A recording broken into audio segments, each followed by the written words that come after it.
सुरक्षित रखने के लिए अपना भविष्य दे दिया। हम इन सब के बहुत ही आभारी हैं। 1999 कारगिल का वो युद्ध मुझे अभी भी बिल्कुल क्लियर है। जैसे योगेंद्र साहब ने बताया था कि हर एक हरकत जो उस समय हुई थी, आज भी उनको ऐसे लगता है जैसे कि ये चीज कल हुई हो। मैं वहीं पे था उस समय कारगिल की लड़ाई के दौरान, and I was one of the first one to be inducted. जब ये सूचना मिली कि इस तरह से पाकिस्तानी घुसपैठियों ने और पाकिस्तानी लोगों को सेना ने हमारे कुछ पोस्ट को इस तरह से कब्जे में लिया हुआ है, तो अच्छा लगता है, गर्व महसूस होता है कि I was also part of that. ये इनिशियल उसको रोकने के लिए कि उस आगे जो उन्होंने घेंगे, आप खुद रियलाइज करेंगे कि अगर आप में से एक भी एक मशीन गन लेकर ऊपर बैठ जाए, वो नीचे से 1000 लोगों पर आने वालों को रोक सकता है। इतने दुर्गम परिस्थितियों में, ऐसी दुर्गम जगह पे ये लड़ाई लड़ी गई थी। द्रास साहब ने बताया -60 degrees, and it's for everybody's this thing, it is the coldest inhabited place in the world. मैंने दुनिया में देखना चाहते हो कि खून कैसे खौलता है, तो कभी आप लड़ाई के मैदान में रहें, और अगर आपके साथी को गोली लग जाती है और वो गिर जाए वहां पे, and he is no more, that is a time आपका जो खून है ना, वो खौलता हुआ आपको नजर आएगा। मुझे बहुत से लोग मिलते हैं, बहुत सी माताएं मिलती हैं, बहुत से पेरेंट्स मिलते हैं, और हमेशा कहेंगे सर आप लोग इतना अच्छा काम कर रहे हो, आप लोग तो देश के लिए ये हैं, वैसे हैं, ये है, सब कुछ। मैं उनसे एक ही क्वेश्चन पूछता हूँ, मैंने कहा ये बताएं आपके कितने बच्चे हैं?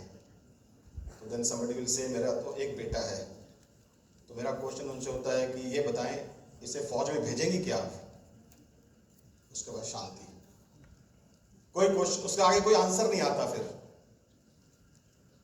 जब मैं कहता हूं कि मैडम आपका एक बच्चा है, प्लीज सेंड हिम और her into the army, into defence forces, air force, navy, army, wherever you want, but then उसके बाद वो सन्नाटा हो जाता है बिल्कुल। देखिए एक चीज जो योगेंद्र जी कह रहे थे यहाँ पे, हर किसी की जिंदगी यहाँ पे हम लिख के लेके आए हैं। कल आपको पता है ना, 125 लोग मर गए उस भगदड़ में, बाबा जी के सत्संग में। पता है आप लोगों सभी को? उन्होंने कौन सा जिंदगी में रिस्क लिया था, पर चले गए 125। कुछ दिन पहले एक ट्रेन एक्सीडेंट हुआ था, अनफॉर्चुनेट ट्रेन एक्सीडेंट। कुछ ये है ना सर्वाइवल आपके सामने में, सच माने कि he is like a god in the army, I am telling you. आपके सामने today is standing here tall with his chest, and he is here to narrate each and everything to you all. तो जिसके यहाँ पे जो लिखा है, nobody can take it away, nobody.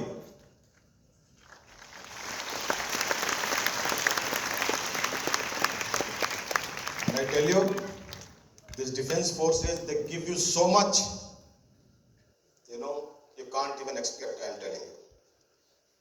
सिर्फ ये है कि हमें इंसाइट नहीं है डिफेंस फोर्सेस के में कि क्या मिलता है, क्या नहीं मिलता है, और क्या हमारा माने कि किस तरह से हम जीते हैं।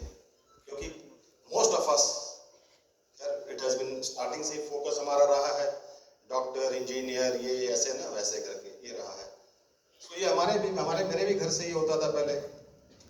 घर में कोई गेस्ट आ जाए तो सब बेटा क्या बनोगे, तो आ जाते थे डॉक्टर या इंजीनियर बनेंगे। Chandigarh, I did my graduation from Chandigarh, and that is the time when I sat for this UPSC exam, Combined Defence Services exam. And the first go, I cracked the exam, got through the SSB, got through the medicals, And in my family, there is nobody who is there in the armed forces. I was the first one to get into the armed forces. And I tell you all, given a second life, I would love to get back to this defense forces again. God and goddesses. Today if I am standing here, I am basking in the glory. It is because due to them, उनकी वजह से आज मैं यहाँ पे खड़ा हूँ, मेरा सीना चौड़ा है, मैं आपके सामने खड़े होकर आज गर्व से कहता हूँ कि मुझे फख्र है कि मैंने भारत की देश की सेना को ज्वाइन किया और उनकी वजह से।